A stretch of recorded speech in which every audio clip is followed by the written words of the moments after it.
त्यांना विचारावं लागत नाही, कारण काम घेऊन आलेले आहेत, ते काम शोधायला आलेले नाही आहेत.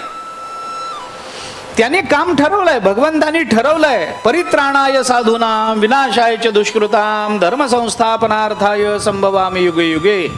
काम ठरलेलं आहे. आणि मग त्याच्याकरता काय काय करणं आवश्यक आहे, म्हणून भगवंत आचार्यांनी गीता भाष्यामध्ये भगवंताचा प्रवृत्ती धर्म आणि भगवंताचा निवृत्ती धर्म याचा विचार केला.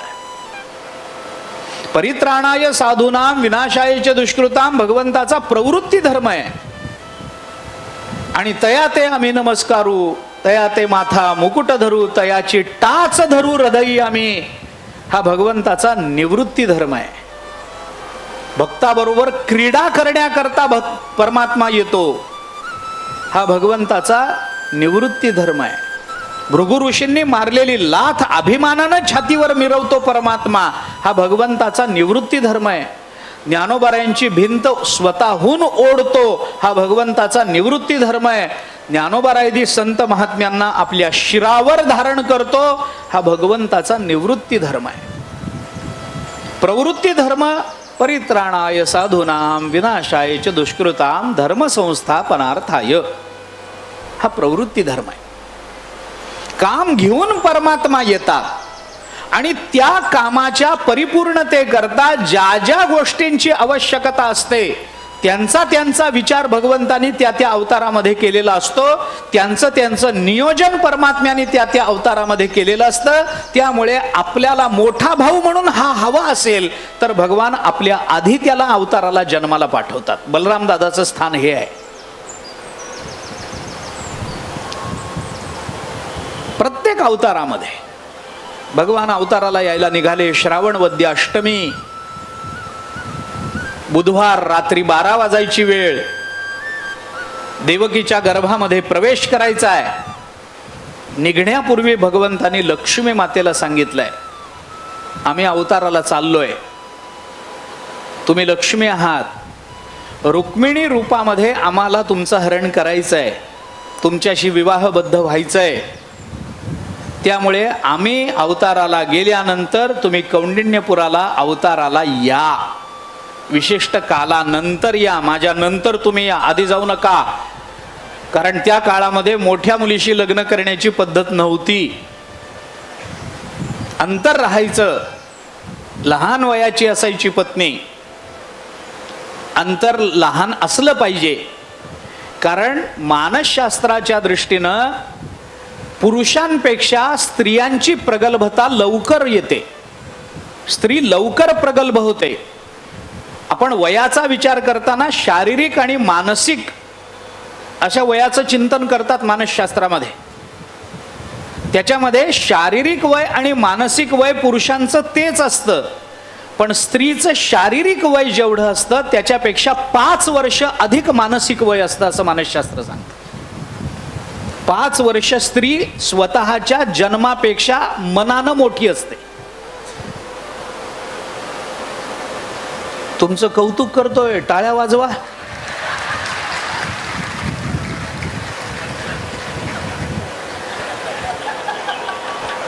खरंच वाजवल्या.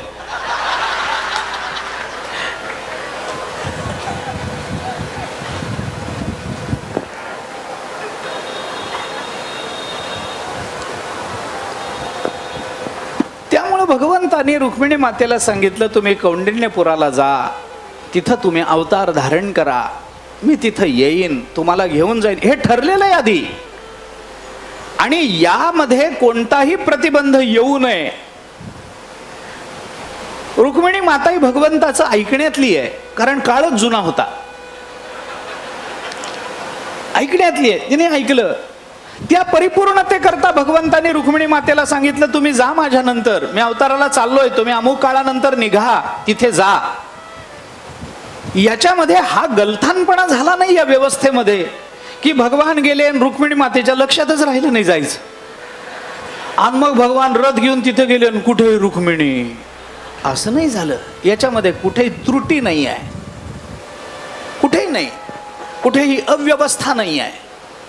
व्यवस्थापनातला दोष शोधूनही सापडणार नाही अवतार कार्यामध्ये भगवंताच्या, शोधूनही सापडणार नाही, इतकं पक्क व्यवस्थापन आहे.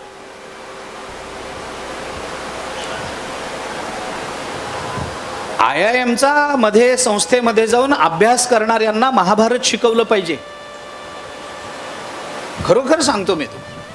काय अलौकिक मागे मी आपल्याला एकदा बोललो, भगवान एकदा सहज म्हणून गेले, कौरव पांडव एकत्र होते त्यावेळेला, भीष्माचार्य, द्रोणाचार्य, कृपाचार्य, धृतराष्ट्र, अर्जुन वगैरे हे सगळे बोलत बसलेले असताना अचानक तिथे एक सेवक आला आणि त्या सेवकाने धृतराष्ट्राला असं सांगितलं, म्हणे महाराज आपल्याकडे आत्ता एक हत्तीण व्याली आहे, तिला पिलू झालेलं आहे, त्याचं नाव काय ठेवायचं असं विचारलं. मग आता सभेमध्ये भगवान होते म्हणल्यानंतर सगळ्यांनी सांगितलं, अरे देव सभेत त्यांना विचार. मग भगवंतांनी सांगितलं, याचं नाव अश्वत्थामा ठेवा. हे कधी कौरव पांडव एकत्रित असताना युद्धाचं स्वप्न सुद्धा कोणाला पडलं नव्हतं, शक्यता सुद्धा निर्माण झाली नव्हती, तरी यांच्यामध्ये युद्ध होईल, याच्यामध्ये अश्वत्थामा आटोपणार नाही, त्याच्याकरता अश्वत्थामा नावाच्या हत्तीला मारावं लागेल आणि मग नरोवा कुंजरोवा परिस्थिती निर्माण करावी लागेल. याच्याकरता अश्वत्थामा नावाचा हत्ती कौरव पक्षात राहिला पाहिजे. हे भगवंतांनी त्यावेळेला भगवंतांनी ठरवलं होतं आणि त्यावेळेला भगवंतांनी सांगितलं, याचं नाव अश्वत्थामा ठेवा. काय नियोजन आहे, काय व्यवस्थापन आहे, केवढा विचार आहे. हे सगळं ठरलेलं आहे आणि ठरलेलं आहे आणि ते पूर्णतेला न्यायचं आहे. तर त्या कार्यामध्ये ज्यांची ज्यांची मदत भगवंतांना अपेक्षित आहे त्यांना त्यांना भगवान अवतार घ्यायला भाग पाडतात. भगवंताचा एकट्याचा अवतार कधीच नसतो, कधीच नसतो. भगवान अवतार घेतात. म्हणून आपण पुंडलिकरायाचं वर्णन करताना हे सगळं म्हणतो की नाही, अवघा आणिला परिवार गोपी गोपाळांचा भार. भगवान आपला परिवार घेऊन येतात, अवघा आणिला परिवार. त्यामध्ये बलराम दादांना भगवंताच्या मोठ्या भावाचं स्थान आहे. भगवान अवतार घेणार, बलराम दादा शेष रूपात आहेत. भगवंताने आता मोठा भाऊ व्हायचा म्हणजे आधी पाठवावं लागेल की नाही, नंतर आला तर लहान होईल, पाठीवर आला तर याच्या पाठीवर आपल्याला जायचंय. मग भगवंताने बलराम दादाला सांगितलं, चला पुढं. पण ते पुढं चला असं सहज झालं नाही. भगवंतानी पहिल्यांदा बलराम दादांना असं सांगितलं की म्हणे आता आपल्याला अवताराला जायचं, अवतार घ्यायचा आहे. ती पृथ्वी येऊन रडून गेली. ब्रह्मदेवाने मला सांगितलंय पृथ्वीला पापाचं ओझं सहन होत नाही, मग आपल्याला अवताराला जायचंय. अवताराला जायचंय हे कळल्याबरोबर शेषाने हात जोडले आणि सांगितलं, देवा तुम्ही जाणेन, तुमचा अवतार जाणे. म्हणे का, मी नाही येणार. काय अडचण आहे, काय अडचण नाही, मला यायचंच नाही तुमच्या बरोबर. का, तुमच्या बरोबर आला की ताप फार होतो, भयंकर त्रास. अरे मी परमात्मा आहे, त्रासाचा माझा संबंध नाही. तुका म्हणे माझे हेचे सर्व सुख, माझ्या जवळ दुःखाचा संबंध नाही, स्पर्श नाही माझ्या जीवनाला. आणि माझ्या बरोबर आल्याने दुःख होतं. काय होतं म्हणे त्याने सांगितलं, शेषाने सांगितलं, हे काही मी सांगोवांगीनं सांगतो नाही, अनुभव आहे मला. काय अनुभव आहे? त्याने सांगितलं, मागच्या अवतारामध्ये रामावतारामध्ये मी लक्ष्मण झालो होतो.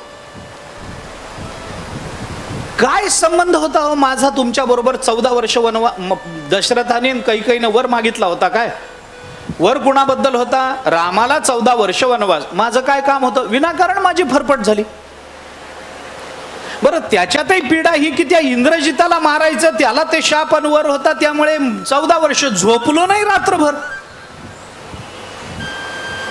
महाराजाबरोबर कधी फिरू नये शहाण्याने.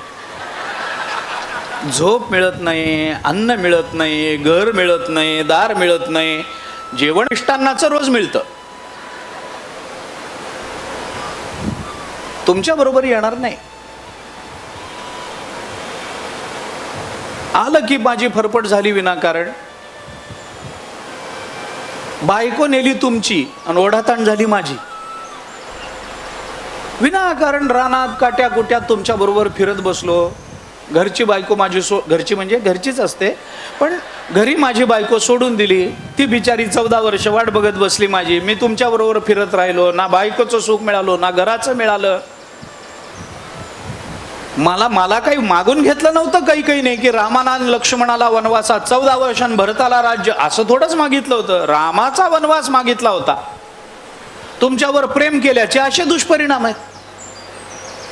आपल्याला यायचं नाही, तुम्ही जाणे, तुमचा अवतार जाणे, काय करायचंय ते करा, जाऊन या, मी इथं बसतो निवांत, मला यायचं नाही तुमच्याबरोबर. शेषाने सांगितलं येणार नाही. भगवान म्हणाले आता काय करावं, याच्यावर काही गोष्टी अवलंबून आहेत.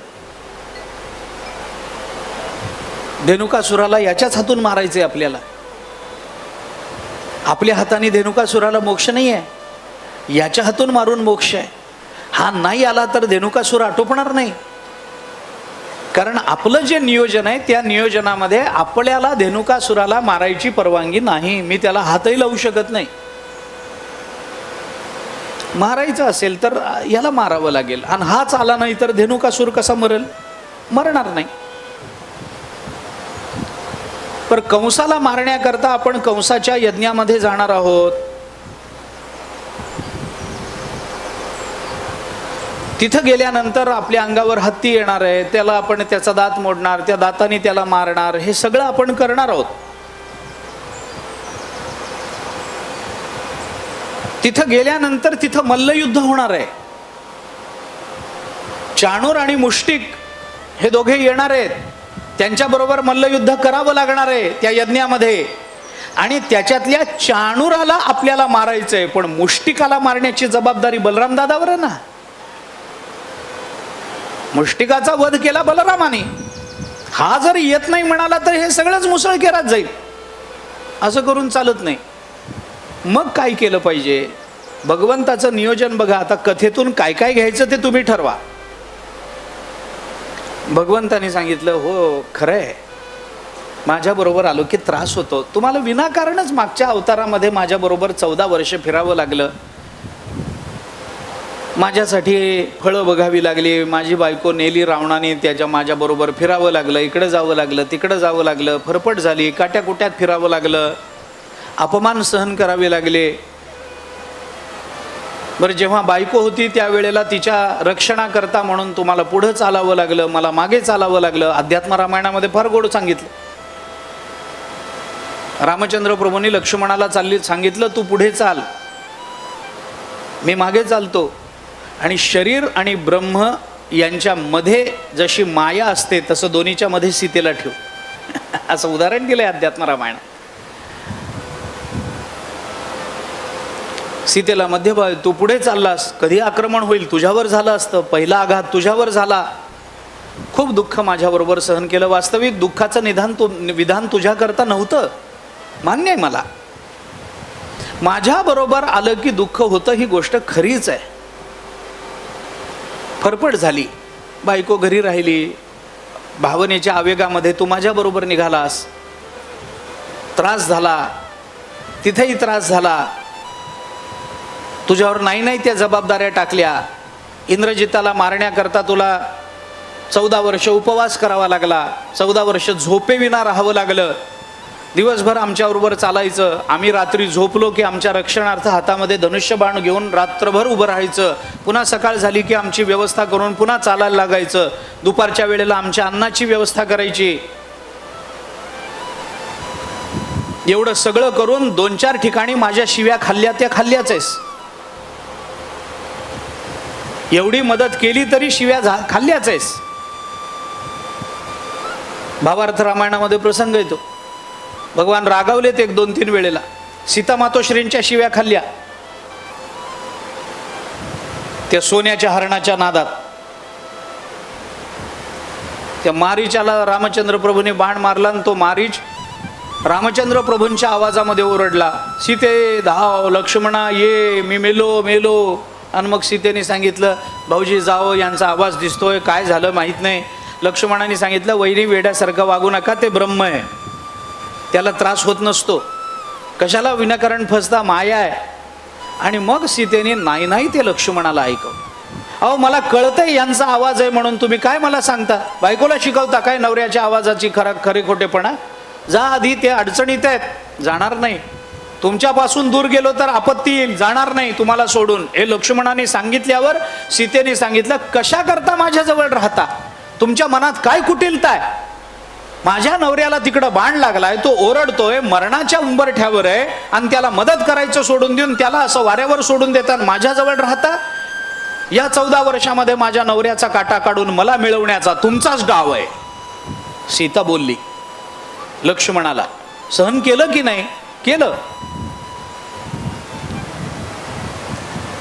सीता मातोश्रींचं अपहरण झाल्यानंतर या लक्ष्मण आणि रामचंद्र प्रभू अरण्यामध्ये फिरत असताना कैलास पर्वतावर भगवान शंकर आणि पार्वती मातेने यांना बघितलं. आणि पार्वती मातेने भगवान शंकरांना हा प्रश्न विचारला की तुम्ही जी समाधी लावता ती कुणाच्या ध्यानात लावता? भगवान शंकरांनी सांगितलं, हा बघ, हा आहे ना निळ्या रंगाचा, ते माझं परब्रह्म आहे. रामपूजी सदा शिव भजन करी महादेव. हे यांची उपासना करतो, यांचं ध्यान करतो. पार्वती माता म्हणाली, अरे हे काय, ह्यांचं काय, हा तर माणूस आहे, बायको हरवली तर वेडा झालाय, याला काय, ह्याचं काय पूजा करायची आणि याचं काय ध्यान करायचंय? शंकरांनी सांगितलं, तसं नाही, ते तसं समजू नको, या लीला आहेत, ते नीट बघ कोण आहे ते, कोणी असेल त्याला काय. मग दोघांमध्ये चर्चा झाली, मग तिने पार्वती माते, मी फसवलं याला तर. भगवान शंकरांनी सांगितलं, त्या भानगडीत पडू नको, त्यांची परीक्षा घेण्याच्या भानगडीत पडू नको. ते परब्रह्म आहे, ते परब्रह्म तुम्हाला. आता बायकोच होती ती, परब्रह्म तुम्हाला, मी फसवलं तर? भगवान शंकर म्हणाले, फसवलंच तर वाटेल ते करेल, त्याची उपासना, त्याचं ध्यान सोडून तुझं करील. परंपरा जुनी आहे,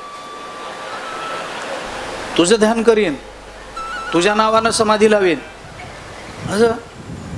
आणि भगवान शंकराने विचारलं, जर तू हरलीस तर? पार्वती मातेनं सांगितलं, मग मी पण तुमच्याबरोबर त्याची उपासना करेन, जा. पार्वती माता आली, सीतेचं रूप घेऊन आली. मायाच आहे, प्रकृतीच आहे. पार्वती माता म्हणजे काय, सामान्य स्त्री आहे? प्रत्यक्ष प्रकृती. सीतेचं रूप घेतलं, रामचंद्र प्रभूंसमोर आली. ती समोर दिसली की रामाने इकडं तोंड करावं, सीते मला सोडून कुठं गेलीस? पार्वती मातेनं पुन्हा इकडं आली की इकडं तोंड करावं, सीते मला सोडून कुठं गेली? लक्ष्मणालाही भ्रम झाला. लक्ष्मणाने, अरे समोर वहिनी दिसतात. शेवटी पार्वती माता समोर आली, तिने सांगितलं, अहो मी इथंच आहे तुमच्या समोर, फक्त तुमची परीक्षा घेत होते की माझा वियोग झाला तर तुम्हाला काय वाटेल याची परीक्षा घेत होते, म्हणून थोडा वेळ मी बाजूला झाले, माझं प्रेम आहे मला कळलं, हे बघा मी आले समोर, आता जाऊ आपण. रामचंद्र प्रभूने ऐकलं नाही. लक्ष्मणाला भ्रम. लक्ष्मण, अहो दादा वहिनी समोर. त्यावेळेला रामचंद्र प्रभू लक्ष्मणाला रागावलेत, हे मला सांगायचं. समोर लक्ष्मणा, तुला कळत नाही, गप्प बस. लक्ष्मण म्हणाला, नाही हो दादा, ही वहिनी आहे, मला कळतं. ब्रह्मदेवाला भ्रम झाला, इंद्रादिक देवांना भ्रम झाल्याचं वर्णन नाथ महाराजांनी केलंय भावार्थ रामायणात. सगळ्यांना आश्चर्य वाटलं, अरे कळत कसं नाही, प्रत्यक्ष सीता भेटली. लक्ष्मण म्हणाला, दादा हीच आहे वहिनी, बघा तुम्ही नीट डोळ्याने, डोळे उघडून बघा तरी, डोळे उघडा, बघा नीट.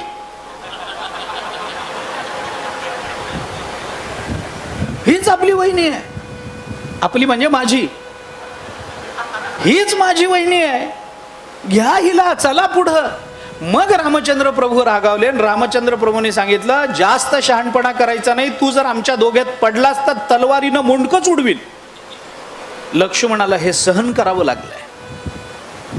लक्ष्मणाच्या वनवासाचं विधान नव्हतं, लक्ष्मणाच्या अपमानाचं विधान नव्हतं, लक्ष्मणाला आपल्या उर्मिलेच्या पत्नीच्या त्यागाचं विधान नव्हतं. शेषाने सांगितलं, मला जमणार नाही, तुमच्या बरोबर आलं की भयंकर त्रास होतो, राहायला जागा मिळत नाही, जेवायला चांगलं मिळत नाही, निष्कारण तुमच्या बरोबर फिरावं लागतं, तुमची बायको हरवली, आम्हाला विनाकारण दगदग, कुणाची म्हैस आणि कुणाला उडबईस. मराठवाड्यात म्हण आहे ही, कुणाची म्हैस आणि कुणाला उडबईस. अरे सगळं तुमचं आणि ताप मला. तुम्हाला सांभाळायचं का बहिणीला सांभाळायचं, रक्षण करायचं, तुमची सेवा करायची का माझं माझं बघायचं? काय मला यायचंच नाही तुमच्या बरोबर. कानाला खडा लावलाय तेव्हापासून यांच्या बरोबर जायचं नाही. भगवंताने सांगितलं मान्य आहे, अगदी बरोबर आहे, माझं जीवनच असं आहे, काय करावं. बघा नियम कसे, भगवंताचं नियोजन कसं आहे. मी पुन्हा एकदा सांगतो आपल्याला, काय घ्यायचंय हे बघा. भगवंतानी लक्ष्मणाला ह्याला शेषाला विरोध नाही केला. असं कुठं असतं काय, त्यावेळेस झालं म्हणून काय प्रत्येक वेळेला होतं काय, आता आपल्याला सोन्याच्या द्वारकेत राहायचंय, एवढं काय होतं माझ्याबरोबर त्रास झाला तर, असा विरोध नाही केला. नियम कसा लावून दिला बघा. मानसशास्त्र याच्यातलं काय पहा.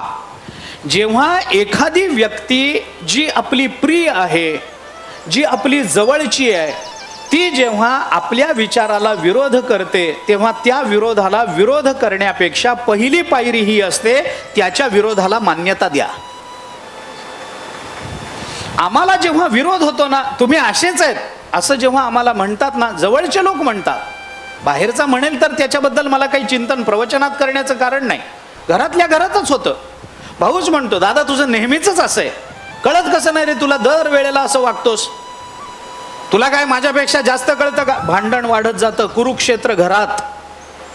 करू नये, बरोबर आहे तुझं, मला कळत नाही, तू सांग बरं कसं करायचं, असं म्हणलं की सगळं व्यवस्थित होतं. आपल्याला झालेल्या प्रियजनांकडून झालेल्या विरोधाचं निराकरण करण्याची पहिली पायरी विरोधाचा स्वीकार करणे ही असते. स्वीकार करा विरोध, बरोबर आहे. भगवान म्हणाले बरोबर आहे शेषा तुझं, माझ्या बरोबर आलं की ताप होतो, सगळ्यांनाच झालाय आतापर्यंत, सीतेला झाला, कुणाला झाला नाही सांग ना. माझ्या वडिलांना त्रास झाला, माझ्या आईला त्रास झाला, माझ्या बायकोला त्रास झाला, माझ्या नगरीला त्रास झाला, तू तर माझा सख्खा भाऊ, तुला त्रास होणार नाही का रे. सावत्र भाऊ असून सुद्धा होईलच की, झाला तुला त्रास, मान्य आहे. मोठ्या भावाच्या मागे लहान भावाची फरफट झाली, सगळं खरं आहे. मग आता आपण वेगळं करू काय. आता तू वडील होई गा सर्वज्ञा, पाळीन मी आज्ञा तुझी बारे. भगवंताने त्या शेषाला सांगितलं, मागच्या अवतारामध्ये तुला एवढा त्रास का झाला माहितीये का, कारण तू माझा लहान भाऊ होतास, लहान भाऊ होतास, आणि लहान भावाला मोठ्या भावाच्या आज्ञेत राहावं लागतं, याच्याकरता म्हणून माझ्याबरोबर तुझी फरफट झाली. माझ्याबरोबर तू त्यावेळेला बांधला गेला होतास, तुला स्वतःचा निर्णय घेण्याचा अधिकार नव्हता कारण तू लहान होतास, तुला नियोजनाचं स्वातंत्र्य दिलं नव्हतं कारण तू लहान भाऊ म्हणून जन्माला आला होतास. माझ्या अधिपत्यात राहिलास, माझ्या दबावाखाली राहिलास, माझ्या नियोजनात राहिलास, म्हणून त्रास झाला. या अवतारामध्ये मी तसं होऊ देणार नाही. आता तुला काय कराल, काही नाही, आता असं करू, आपण आपल्या आपल्या भूमिका बदलून घेऊ. आता असं करू, तू मोठा हो, मी लहान होतो, तू मोठा हो, आता तू वडील होई गा सर्वज्ञा, पाळीन मी आज्ञा तुझी बारे. तू म्हणशील तसं वागेन, तू माझा दादा, मी तुझा लहान भाऊ, तू म्हणशील तसं मी वागेन. तू म्हणालास इकडे जायचंय, तुझ्याबरोबर येईल, तू म्हणालास हे नाही करायचं, करणार नाही, तुझं उपर्ण धरून तुझ्या मागे फिरेल. आता मागून उपर्ण धरणारा कधी तोंड फिरवेल हे त्याला कसं कळेल, आणि जो उपर्ण धरून मागे जाणारा ज्याला पुढे करेल तो तोंड फिरवल्यामुळे तोच मागे येईल, हे पुढे जाणाऱ्यालाही कळत नाही. पण तू मोठा हो, माझा दादा हो. गंमत कशी आहे,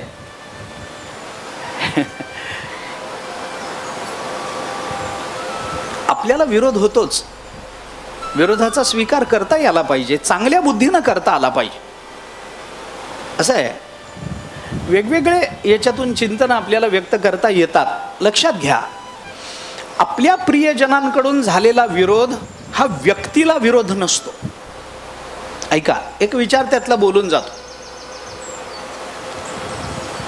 मतांतरांमुळे चिंतनीय सिद्धांताची वेगवेगळी भूमिका आपल्याला कळत असते, हा पहिला नियम लक्षात ठेवा. मी उदाहरणाने सांगतो, मागच्या वेळेला बोललो होतो बहुतेक, मला आत्ता स्मरत नाही, पण सांगतो. एखाद्या गोष्टीबद्दल मतांतर असावीत की नाही, मतभेद असावेत की नाही, असावेत. का असावेत, कारण मतभेदाचा हा परिणाम असतो, मतांतराचा हा परिणाम असतो की ज्याचा विचार आपण करत असतो त्या वस्तूची वेगवेगळे कंगोरे आम्हाला कळत राहतात. हे करावं की करू नये, एक जण म्हणतो करावं, एक जण म्हणतो करू नये, एक जण म्हणतो उशिरा करावं, एक जण म्हणतो लगेच करून टाकावं. हे करण्याबद्दलची जी मतमतांतर आहेत त्या मतमतांतरातून जी मतं आपल्याला कळतात ती एकाच वस्तूच्या एकाच क्रियेच्या संबंधानं असल्यामुळे एका क्रियेच्या कर्त्याचे एक क्रिया करण्याचे सगळे कंगोरे आणि सगळे परिणाम आपल्या समोर मतांतरातून उपस्थित होत असतात. मी उदाहरण त्याच्याकरता सांगतो. घरामध्ये 2-4 भाऊ राहतात, आई वडील राहतात. एक भाऊ प्रस्ताव मांडतो की आपल्याला एवढं घर पुरत नाही, मोठं घर बांधलं पाहिजे, गावाबाहेर एक रिकामा प्लॉट आहे तो घेऊ. प्लॉट घ्यायचा, जागा घ्यायची ठरल्यावर वडील पहिल्यांदा म्हणतात आपल्याकडे तेवढे पैसे आहेत का. म्हणजे एक विचार आपल्याला कळाला की आपल्या पैशातच मर्यादेत आपण आपली जागा घेतली पाहिजे, एक विचार कळाला. त्यानंतर आई म्हणते अरे हे पूर्वीपासून चालत आलेलं घर आहे, आमच्या सासूबाई आजी सासूबाई याच घरात राहिल्या, काय एवढं, थोडं समजून घ्या पण घर सोडू नका रे, हे 3-3 पिढ्याचा संबंध आहे, ममत्व आहे. एक भूमिका कळाली. मोठा एक भाऊ म्हणतो, मोठ्या भावाने प्रस्ताव मांडलेला असतो त्यामुळे दुसरा भाऊ म्हणतो दादा तिकडं घेण्यापेक्षा ना, तिकडं आता गावचा विकास नीट होत नाही, त्यापेक्षा या रस्त्याला घेतलं ना तर तिथं आपल्याला चांगल्या सुविधा मिळतील. म्हणजे जागा कुठं घ्यायची, एकाच वस्तूबद्दल ही मतांतरातून आपल्याला वेगवेगळे कंगोरे कळतात की नाही, कळतात. मग तिसरा भाऊ म्हणतो त्या बाजूला घ्यायला हरकत नाही पण त्या जागेवर गुंडांचा डोळा आहे बरं दादा, आपण जागा घ्यायची आणि ती आधीच कुणाला तरी गुंडांनी विकलेली असायची, ते भानगडीत पडायला नको, त्याच्यापेक्षा छोटी परवडेल आपल्याला, आहे ते घर चांगलं आहे. म्हणजे जागा निर्विवादी असावी, कळलं आपल्याला, कळलं. धाकटा भाऊ म्हणतो घ्यायला काहीच हरकत नाही पण बघा बाबा आता तेवढ्या घरात तरी आपल्याला पुरावं लागणार आहे का मग एकावर एक 4 मजले बांधून आपण वेगळं व्हायचं, कारण तो लहान असतो, त्याची बायको नवीन असते, त्यामुळे वेगळेपणाचा विचार तिथून निर्माण झालेला असतो. बघा घ्यायचं तर माझं काही म्हणणं नाही, पण आता मी थोडंसं नोकरीला बाहेर जाणार आहे, माझं कुटुंब कमी होईल, तुम्हाला तिघांना ही जागा पुरत असेल तर कशाला पैसे घालवता, दुसरीकडे इन्व्हेस्ट करा. लहान भाऊ म्हणतो. चौघांची 4 मतं, वडिलांचं एक मत, आईचं एक मत, बहिणी असतात त्या बहिणी आपापलं मत सांगतात, आम्हाला इथंच बरं वाटतं, तिथं लांब कुठं यावं आम्ही, तुम्ही तिकडं गेलात तर, हे घराच्या आमच्या सासरच्या जवळ हेच माहेर आहे, तिकडं गेलात तर मग आम्हाला येणं होत नाही, सासू सोडत नाही, तिचं वेगळंच असतं. मग ह्याला विचार त्याला विचार, कोणीतरी आलेला असतो मेहुणा, त्याला विचारतात कसं रे तुला काय वाटतं काय, तो म्हणाला जागा घ्यायला हरकत नाही पण ताईच्या नावावर घेतलेली बरी राहील, त्याचं वेगळंच काहीतरी. प्रत्येकाचं मत आहे, प्रत्येकाचं मत आहे. मतांतर घरात असावीत की नाहीत, असावीत, पण मतांतर अशी असावीत की मतांतरामधून व्यक्तिविद्वेष निर्माण नाही झाला पाहिजे. व्यक्तिविद्वेषाला जन्म देणारी मतांतर ही जीवनाचा घराचा नाशच करतील, पण विचारामध्ये निर्माण झालेली अंतर ही कदाचित एका वस्तूचा साकल्यानं विचार करायला भाग पाडत असते.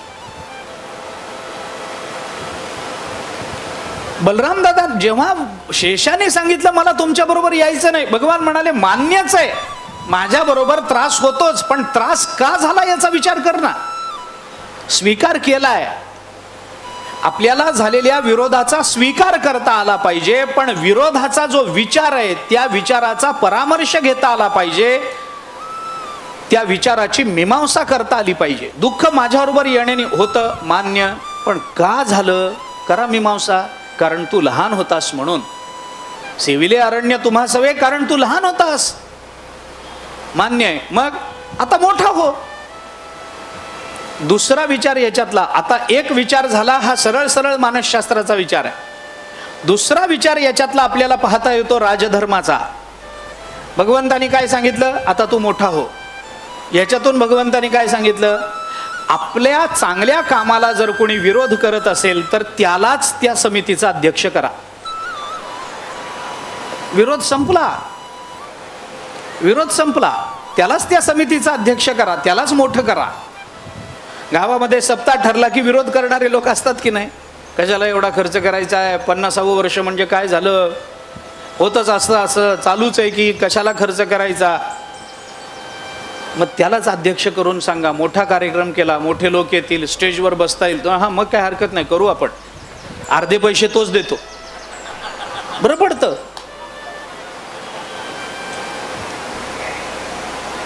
बरं पडतं. हा राजधर्म आहे, हे राजकारण आहे, घरात करू नये, राजधर्म पाळावा. मग त्याला सांगितलं, आता तू वडील होई का सर्वज्ञ, तू सर्वज्ञ आहे, वडील मोठा भाऊ हो, तुझ्याबरोबर मी पाळीन, मी आज्ञा तुझी वारे, तुझी आज्ञा, सगळ्या आज्ञा मी पाळीन, आता काही अडचण तोडला, मग ठीक आहे, मग ठीक आहे, हरकत नाही, माझ्या मनाप्रमाणे होईल सगळं, तू सगळं तुझ्या मनाप्रमाणे, काहीच हरकत नाही, तू म्हणशील तसं, तू म्हणालास ही पूर्व दिशा, ही पूर्व दिशा, आमचं काही म्हणणं नाही, तू दादा आहेस माझा, आता हरकत नाही, मोठा हो. मोठं करून त्याला सांगितलं, आता जा. बलरामाचा जो अवतार झाला, त्या अवताराचा विचार करताना असं सांगितलं जातं, महाभारताने आदिपर्वामध्ये आपल्याला असं सुरुवातीलाच असं सांगितलंय की भगवंता शेषाचा अवतार कसा झाला, शेष शब्द कसा आला, संकर्षण शब्द कसा आला, बलराम शब्द कसा आला. बलराम दादाचं सगळं चरित्र पाहताना बलराम दादाच्या अवताराच्या परिसमाप्तीच्या वेळेला बलराम दादाच्या मुखातून पांढऱ्या रंगाचा सर्प बाहेर पडला. बलराम दादाचं सगळं जीवन पांढऱ्या रंगाशी जोडलं गेलंय, म्हणून बलराम चरित्राच्या दिवशी पांढरा रंग आहे. हा असं आहे, आम्हाला रोजच बलराम चरित्र.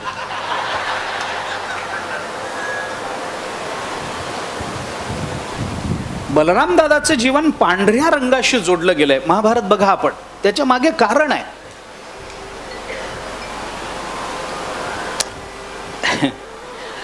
भगवंताच्या नारायणाच्या डोक्यातल्या एका श्वेत केसापासून शेषाचा अवतार सिद्ध झालेला महाभारताने सांगितलाय. पांढऱ्या रंगाच्या केसापासून भगवंताच्या शरीरातल्या प्रत्येक केसापासून हजारो अवतार आहेत. भगवंताचं व्यापकत्व लक्षात घेण्याकरता महाभारताने ते सांगितलंय. भगवंताच्या एका एका रोमावर अनंत ब्रह्मांड राहतात, हे आपल्याला तुकोबारांनी सांगितलंय. अनंत ब्रह्मांडे एकी रोमी ऐसे धेंडे, तुकोबाराय वर्णन करतात. भगवंताच्या एका रोमावर अनंत ब्रह्मांड राहतात. रोम शब्दाचा अर्थ काय माहिती आपल्याला? आपण रोम म्हणजे बाहेर आलेला केस, आपल्या हातावर जो केस बाहेर आलेला असतो, तो ज्या छिद्रातून बाहेर आलेला असतो त्या छिद्राला रोम म्हणतात. त्या छिद्राला रोम असं नाव. रोमांच उभे राहिले म्हणतो ना आपण, केस असे एकदम उभे, ते हातावरचा केस आहे, तो ज्या छिद्रातून बाहेर येतो त्याला म्हणतात रोम. त्या आता केस बाहेर येण्याकरता काय फार मोठं भगदाड पाडावं लागतं काय? ते किती बारीक असतं. तेवढ्या भगवंताच्या शरीराच्या तेवढ्या एका बारीक छिद्रावर हजारो ब्रह्मांड राहतात. इतका परमात्मा व्यापक आहे असं तुकोबारांनी म्हटलंय. अनंत ब्रह्मांडे एकी रोमी ऐसे धेंडे. परमात्मा कमी परिच्छिन्न नाही आहे, तो व्यापक आहे. नारायणाच्या श्वेत अशा केसापासून, पांढऱ्या रंगापासून बलराम दादाचा आविर्भाव सांगितलाय महाभारताने. त्यामुळे बलराम दादाच्या सगळ्या चरित्राला पांढऱ्या रंगाशी त्याचा संबंध आहे. आपल्या अवतार समाप्तीच्या वेळेला, ज्या वेळेला बलराम दादा समाधी लावून बसले, त्यावेळेला त्यांच्या मुखातून असा पांढरा, एक विशाल असा पांढरा सर्प बाहेर पडला. तो सर्प भगवंतानी पाहिला आणि भगवान श्रीकृष्णांच्या लक्षात आलं की बलराम दादा आपली अवतार समाप्ती करणार आहे. आणि तो सर्प ज्या वेळेला बलराम दादाच्या मुखातून बाहेर पडला, त्यावेळेला त्या बाहेर पडलेल्या महाकाय अशा श्वेत सर्पाचं स्वागत करण्याकरता पृथ्वीवरचे सगळे सर्प तिथं उपस्थित होते, असं वर्णन महाभारताने केलंय.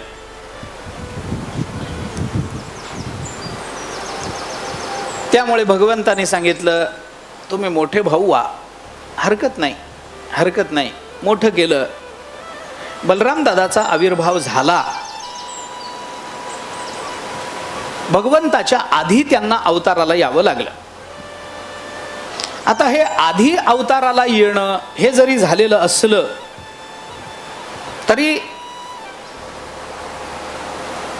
म्हणजे मागच्या अवतारामध्ये राम मोठे भाऊ आणि लक्ष्मण धाकटे भाऊ, या अवतारामध्ये क्रम बदललाय. आता रामाची जागा यांना दिली, शेषाला दिली, आणि लक्ष्मणाची जागा भगवान श्रीकृष्णाने घेतली. लहान मोठ्यामध्ये व्यत्यास झाला ना. त्यामुळे आमचे वडील असं सांगायचे, दादा म्हणायचे, बळ बळ याला राम केलंय म्हणून याचं नाव बळराम झालंय.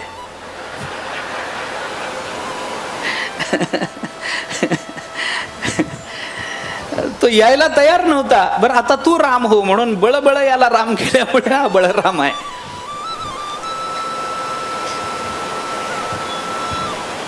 यांचं नाव आहे संकर्षण. आकृष्य कर्षणात सम्यक संकर्षण इति स्मृतः. महाभारताने संकर्षण शब्दाची व्युत्पत्ती सांगताना हा विचार बोलून दाखवला. संकर्षण हे बलराम दादाचं नाव आहे, भगवंताचंही नाव आहे. विष्णू सहस्रनामातही संकर्षण आहे आणि संकर्षण हे बलराम दादाचंही नाव आहे. संकर्षण का म्हणलं? कारण भगवंताचा अवतार जेव्हा व्हायला लागला त्यावेळेला भगवंतानी आता अवतार धारण करायचा म्हणल्यानंतर वसुदेव देवकीचं लग्न लावलं. मग त्याच्यामध्ये आकाशवाणी झाली. त्या आकाशवाणीमुळे तो कंस घाबरला. त्याने वसुदेव देवकींना तुरुंगामध्ये टाकलं. तुरुंगामध्ये कालांतराने पहिलं अपत्य जन्माला आलं. ते अपत्य कारण मग कंसाला सांगण्यात आलं की बाबा आम्हाला झालेलं प्रत्येक अपत्य आम्ही तुला आणून देऊ, हा शब्द दिलेला असल्यामुळे पहिलं अपत्य घेऊन भगवान वसुदेव कंसाकडे गेले. कंसाला प्रेम वाटलं, त्याने सोडून दिलं. वसुदेवाला बरं वाटलं की आपलं मूल वाचलं म्हणून पहिल्या अपत्याला घेऊन परत येत असताना मध्ये नारद महर्षी भेटले. नारद महर्षी तिथं आले. नारदांनी वसुदेवाला विचारलं, काय वसुदेवा कुठं? काही नाही, मुलगा आला, जन्माला आला, मुलगा झाला. अरे वा, अभिनंदन. मग काही नाही म्हणे, कंसाला शब्द दिला होता तुला झालेलं मुलं आणून देईल म्हणून द्यायला गेलो होतो. मग कंसाला प्रेम वाटलं, त्याने सांगितलं आत्ता जन्माला आलेलं लेकरू आहे, माझा भाचा आहे, जाऊ द्या घेऊन जा तुम्ही, मला आठवा मारणार आहे. बर बर बर. नारद महर्षी म्हणाले बर. तिथून नारद निघाले कंसाला भेटायला. कंसा, बहिणीचा नवरा तुझे भाऊजी भेटले रे आत्ता? हो. त्यांच्या हातात बाळ होतं? होतं. मग काही नाही म्हणे, त्याने मला शब्द दिला होता झालेला मुलगा आणून देईन, झालेला मुलगा आणून देईल म्हणून आणून दिला. मग मी सोडून दिलं. का? अहो केवढं लहान लेकरू आहे ते, त्याला कुठं मारायचं असतं? निष्पाप जीव, त्याला मारू नये, सोडून दिलं मी त्याला. नारदांनी कंसाला सांगितलं, कंसा तुझ्या एवढा मूर्ख राजा अजून बघितला नाही. कळतं का नाही तुला? काही डोकं आहे का नाही? का? काय आकाशवाणी झाली? हिच्या पोटी आलेला आठवा. आकाशवाणीनं वरून आठवा का खालून आठवा सांगितलंय का? सांगितलंय का? अंकानाम वामतो गती असा बीजगणिताचा नियम आहे, वैदिक गणिताचा. अंकाची गती उलट असते. अंकानाम वामतो गती, अंकाची गती उलट आहे. मराठीत वाक्य लिहिताना आपण डावीकडून सुरू करतो, उजवीकडे येऊन पूर्णविराम देतो. पण गणितामध्ये आकडे मोजताना दशमान पद्धतीत जेव्हा आपण मोजतो तेव्हा आपल्याला उजवीकडून सुरू करावं लागतं. एकम, दहम, शतम, सहस्त्र, दशसहस्त्र, लक्ष, हे उजवीकडून डावीकडे यावं लागतं. अंकाची गती उलट असते, डावीकडून उजवीकडे येत नाही, ती उजवीकडून डावीकडे जाते. मग अरे 8 मुलं जर रांगेत उभी केली तर इकडून मोजत गेलो तर हा 8वा होतो, पण इकडून मोजत आलो तर पहिला 8वा होणार नाही काय मूर्खा? होईल. मग कशाला सोडलंस? अरे लक्षातच आलं नाही. बोलो, मारून टाक मुलगा. नारदांनी सांगितलं. नारदांनी, कारण नारद असा विचार करतात, नारद हुशार आहेत. नारद असा विचार करतात, याच्या अंतःकरणामध्ये आत्ता या मुलाला सोडून देण्याचा विचार आला. निष्पाप जीव आहे, काय मारायचंय, आपलाच भाचा आहे, 8वा मारू, यांना कशाला मारायचं म्हणून सोडून दिलं. दया निर्माण झाली. दया हा दैवी गुण आहे. दैवी गुण कुणाच्याही अंतःकरणात तो चांगला आहे का वाईट आहे हा विचार न करता दैवी गुण तिथं पुण्य निर्मितीच करत असतो. आणि कंसाच्या अंतःकरणात जर दया निर्माण झाली आणि त्याला जर पुण्य प्राप्त झालं तर त्याचं पुण्य संपेपर्यंत भगवंताला अवतार घेता येणार नाही. याचं पाप वाढतं राहिलं पाहिजे म्हणजे परमात्मा पटकन अवताराला येतील या उद्देशाने नारदांनी त्याची दिशाभूल केली. नारदांनी सांगितलं याला मार, कारण पाप घडलं पाहिजे. पाप वाढलं की भगवान येतात, पुण्य झालं की भगवान दूर जातात, म्हणून माणसाने पापच केलं. असा अर्थ नाही त्याचा, असा नाही अर्थ. कंसाच्या ठिकाणी पुण्य संचय होऊ नये याच्याकरता कंसाला पापाला प्रवृत्त केलं. मग कंसाने पहिला मारला, दुसरा मारला, तिसरा मारला, 6 मुलं कंसाने मारली. आणि 7व्या वेळेला शेषाला भगवंताने सांगितलं आता तुमची पाळी. शेष म्हणाले जायचंच नाही, हे काय झालं बघा, हे गेलं की हा मारून टाकतो, मला काय मारायचं असेल तर तुम्ही मारा देवा, मला तुमच्या हाताने मला मोक्ष मिळेल. दुसऱ्याच्या काठीनं साप मारायची कला कुठून आणली? मी जाणार नाही, गेलं की हा मारून टाकतोय. भगवान म्हणाले नको चिंता करू, मी आहे ना, माझ्यावर विश्वास नाही का? आहे ना, जा तू. बलराम दादाला जबरदस्तीनं शेषाला पाठवलं. देवकीच्या गर्भामध्ये 7वा गर्भ निर्माण झाला, गर्भ वाढायला लागला. भगवंतानी बरोबर तो गर्भ मायेच्या आश्रयाने उचलला आणि रोहिणीच्या गर्भामध्ये नेऊन टाकला. ट्रान्सप्लांटेशन, इकडचं काढायचं तिकडं घालायचं, काय म्हणतात मला कळत नाही त्यातलं. इकडचा गर्भ काढला, मायेच्या आधारानं रोहिणीच्या गर्भामध्ये नेऊन ठेवला. लोकांना असं वाटलं की 6 मुलांना कंसाने मारलं, आता 7व्यालाही हा कंस मारेल, या भीतीनं देवकीचा गर्भ गळून पडला. कारण गर्भवती स्त्रीच्या अंतःकरणात भय दाटलं की त्याचा परिणाम गर्भ गळीत होण्यावर होतो.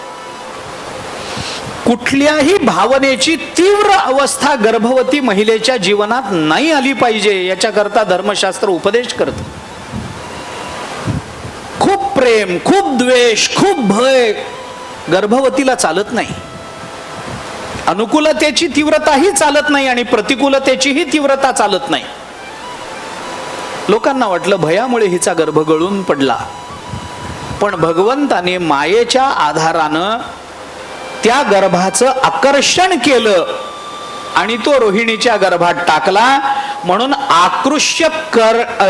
आकृष्य कर्षणात सम्यक भगवंतानी तिथला देह आकर्षित केला आणि आकर्षण झाल्यामुळे त्याचं नाव पडलं, चांगल्या पद्धतीनं सम्यक आकर्षण झाल्यामुळे त्यांचं नाव पडलं संकर्षण.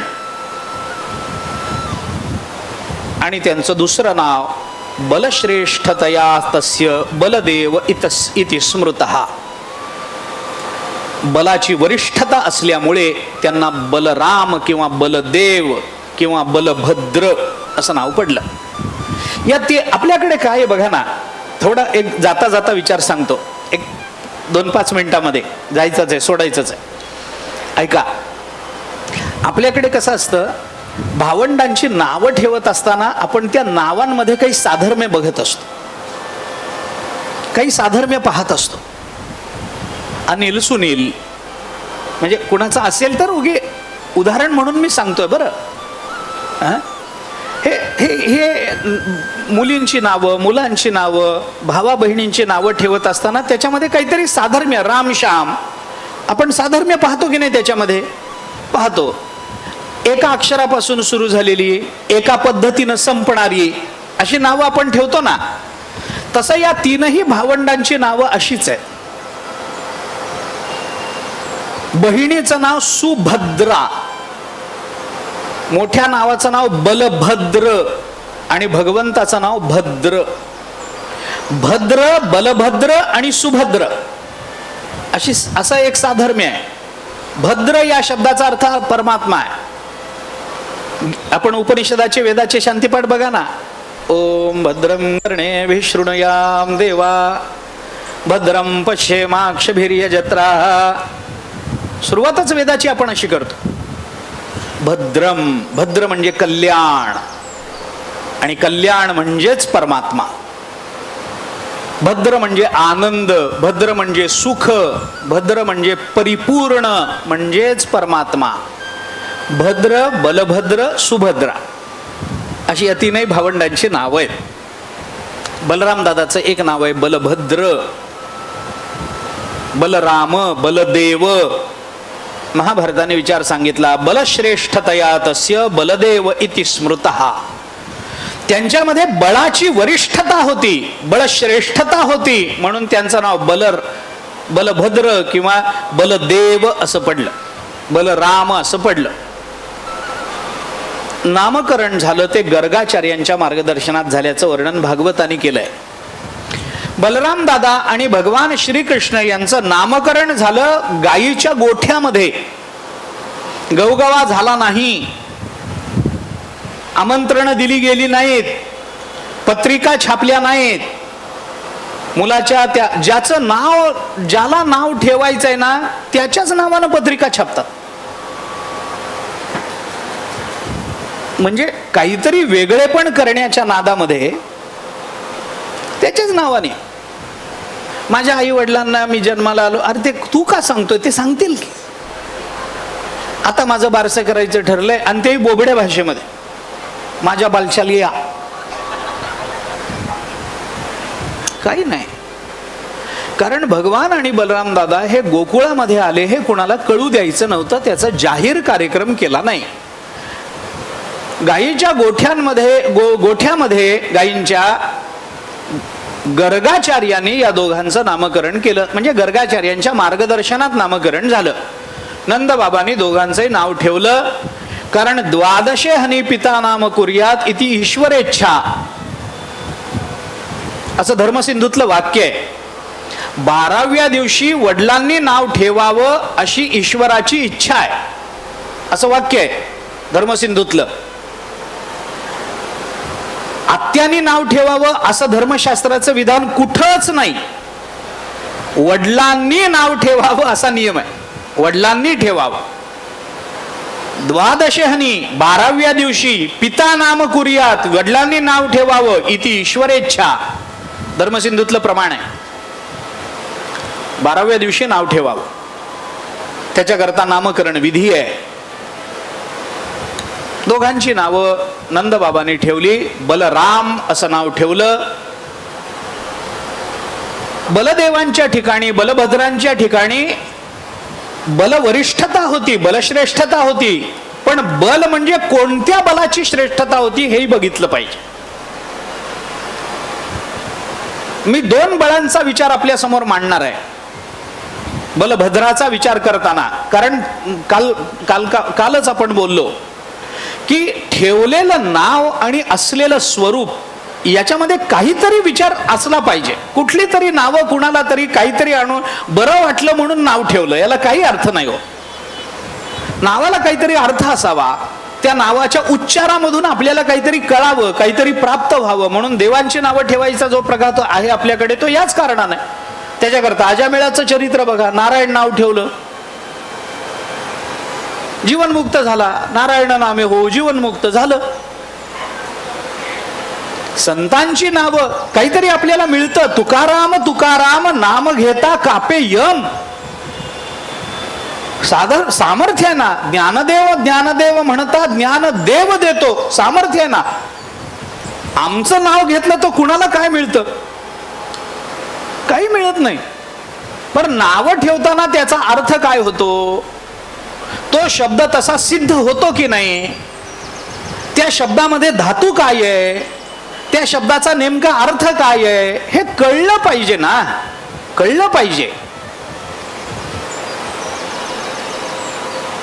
काहीतरी मी एक नाव ऐकलंय, ते नाव सांगणं अवघड आहे. एका मुलीचं नाव होतं श्लेष्मा. नवीन वाटलं, काय सुंदर नाव आहे ना. माझ्या बरोबरचे लोक म्हणा, काय सुंदर नाव आहे ना श्लेष्मा. श्लेष्मा शब्दाचा संस्कृतातला अर्थ आहे शेंबूड. काय नाव आहे, कशा करता ठेवायचंय? केवळ आकारांत शब्द आहे म्हणून तो स्त्रीला लागला पाहिजे असा नियम आहे काय?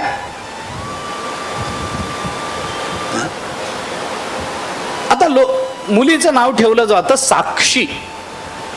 हे ना कोणाचं असेल तर क्षमा करा. मग साक्षी हे नाव साक्षी हे नाव स्त्रीचं होऊच शकत नाही, कारण इकारांत शब्द असला तरी हा पुल्लिंगी शब्द आहे, हा स्त्रीलिंगी शब्द नाही आहे.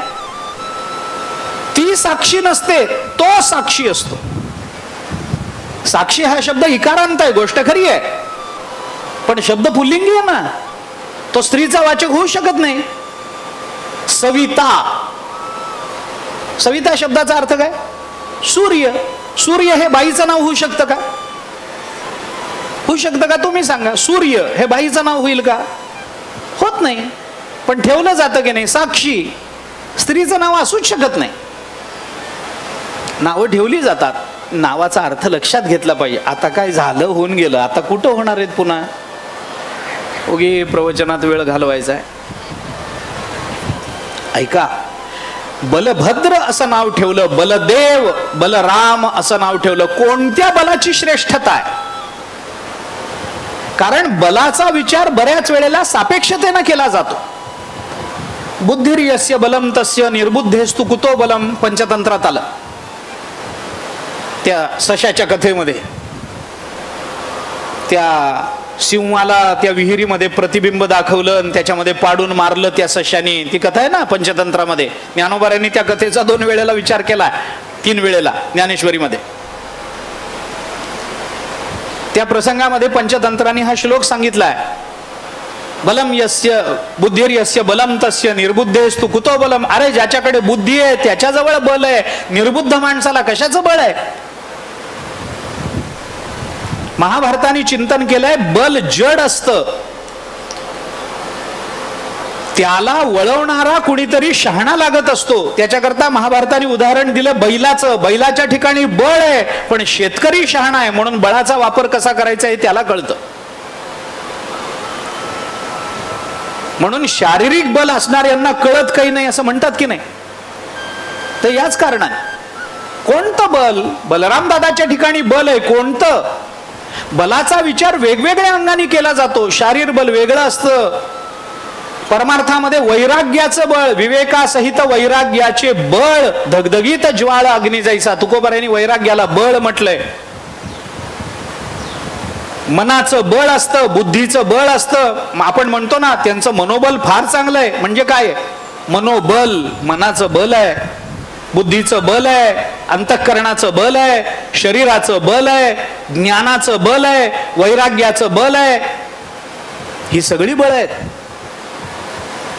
आणि त्या बळाचा विचार सापेक्षतेने केला जातो. एक सुभाषित आहे, दुर्बलस्य बलम राजा बालानाम रोदनम बलम बलम मूर्खस्य मौनित्वम चौराणाम अनृतम बलम. सुभाषितच आहे. कुणाचं बळ कशामध्ये राहतं? दुर्बलस्य बलम राजा. दुर्बल माणसाचं बल असतं राजा. म्हणून दुर्बलाला कोणी त्रास दिला की तो राजाकडे तक्रार करीना, त्याचं बळ आहे ते, त्याच्या आश्रयाला राहतो तो. मी राजाला नाव सांगितलं तुमचं, किंवा ज्याच्याकडे काय ताकद वगैरे नसते भांडायचे, तो म्हणतो मी कोर्टात केस करीन, मी पोलिसात जाईन ना, तो पोलिसात तक्रार करीन तुमची. म्हणजे काय? त्याचं बल आहे ते. पोलीस हे राजा हे त्याचं बल आहे. दुर्बलस्य बलम राजा बालानाम रोदनम बलम. लहान मुलाचं बळ रडण्यात असतं. रोदनम, मूल रडायला लागलं की त्याचे सगळे हट्ट पूर्ण करावे लागतात. बालहट्ट आपण ज्याला म्हणतो, ते रडण्यातूनच प्राप्त करून घेतं सगळं. मला हे पाहिजे, नाही म्हणलं की रडायला लागतं. मग त्या रडण्याला कंटाळून ते आई बाप म्हणतात, बर बाबा घेऊन देतो तुला, रडू नको. रडणं हे त्याचं बळ आहे. कुठं ते जत्रेमध्ये गेले की ते खेळण्याची दुकानं इकडे तिकडे लागलेली असतात. ते लहान मुल हट्ट करतं, ते म्हणून बाबा मला ती बाहुली पाहिजे. त्या वयापासून बाहुलीचा छंद असतो बघा, मला ती बाहुली पाहिजे, मला ती बाहुली पाहिजे, मला बाहुली पाहिजे. मग ते वडील, अरे काय करायचंय ते मातीचं खेळण्या घेऊन, काय 2 मिनिटात मोडून टाकतो ती बाहुली. नाही घेऊन देणार, नाही मला तीच पाहिजे. अरे नको, त्याच्यापेक्षा पुस्तक घे गोष्टीचं, काही खायला घे, कपडे घे, वही घे, पेन घे, चांगलं काहीतरी घे ना. नाही, मला ती बाहुलीच पाहिजे, ती बाहुलीच मला पाहिजे. बाप म्हणतो मी पैसे आणले नाही घेऊन देणार, जा. त्याला माहिती असते घरी गेलं की 2 मिनिटात मोडून टाकणार. नाही, मला पाहिजे. बाप म्हणतो मी तुला देणार नाही. मग ते मूल जे असतं ना ते तिथंच मातीमध्ये बसतं. हातपाय असे आक्रस्ताळेपणा करायला लागतं, त्या मातीमध्ये लोळायला लागतं, येणारे जाणारे वळून बघायला लागतात. मग बापाला कळतं आपली इज्जत मातीत चालली. आणि मग घेऊन देतो. रडू नको. रडणं हे लहान मुलाचं बल आहे. बालानाम रोदनम बलम. मूर्ख माणसाचं बल त्याच्या मौनात आहे. बलम मूर्खस्य मौनित्वम. कारण मूर्खाने तोंड उघडलं की मूर्खपणा बाहेर येतो. म्हणून आपला मूर्खपणा व्यक्त करायचा नसेल तर गप्प बसलं पाहिजे, मौन पाळलं पाहिजे. तुम्ही बघा जगात कुठे, आता विषयांतर होईल थोडं पण सांगतो, गंमत सांगतो तुम्हाला. मौन पाळणाऱ्या माणसाला विनाकारणच शहाणं समजलं जातं. तुम्ही बघा, कमी बोलणारा माणूस, गप्प बसणारा माणूस, मौन पाळणारा माणूस विनाकारणच शहाणा वाटायला लागतो. विनाकारणच. काय तुम्ही एक दिवस करून बघा प्रयोग. ओके, गंमत म्हणून घरात बोलायचंच नाही.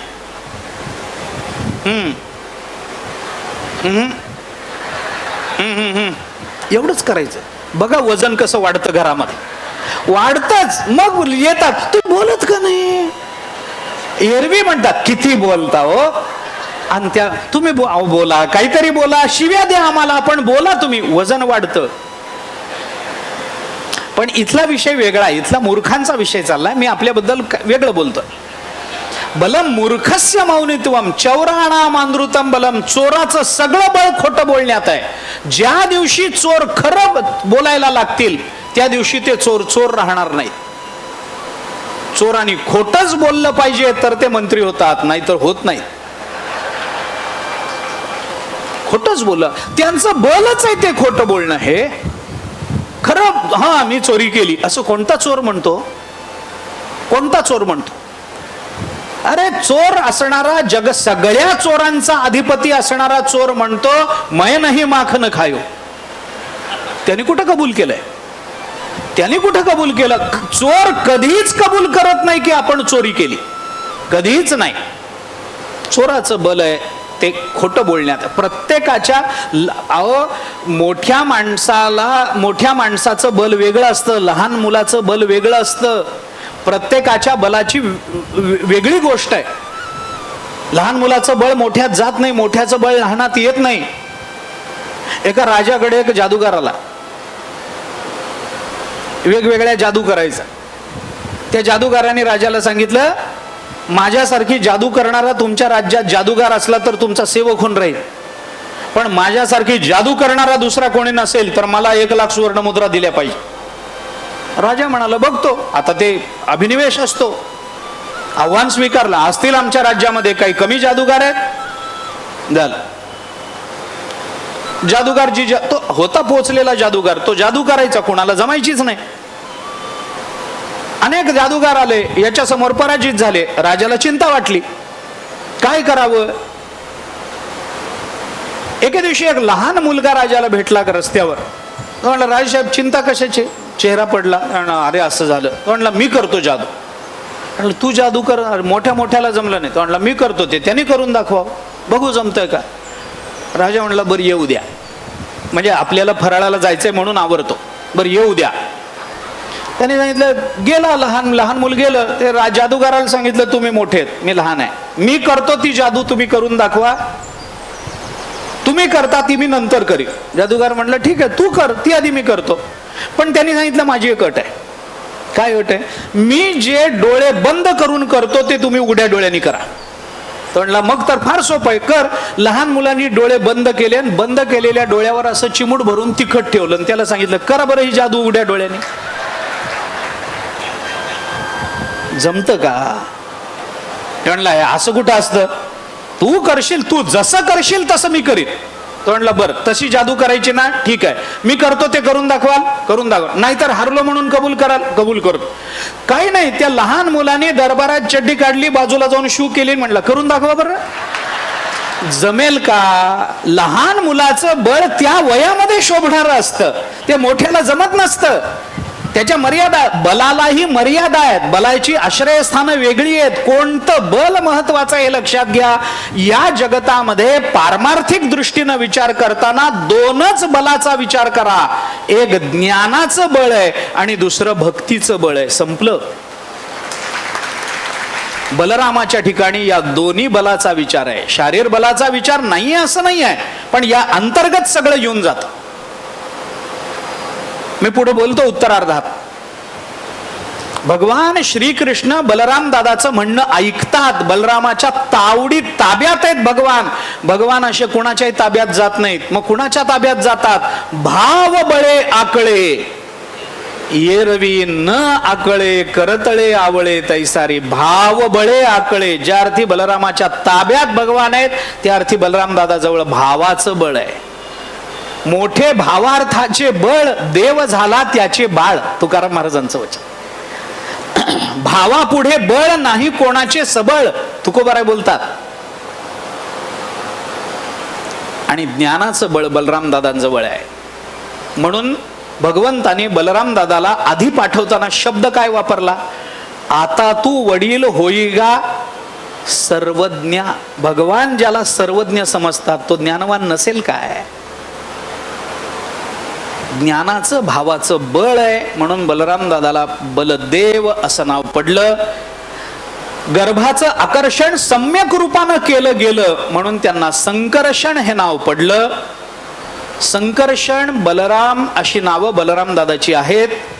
या बलराम दादानी आपल्या जीवनामध्ये पुढे जे चरित्र निर्माण केलं त्या चरित्राचा विचार करायचा आहे.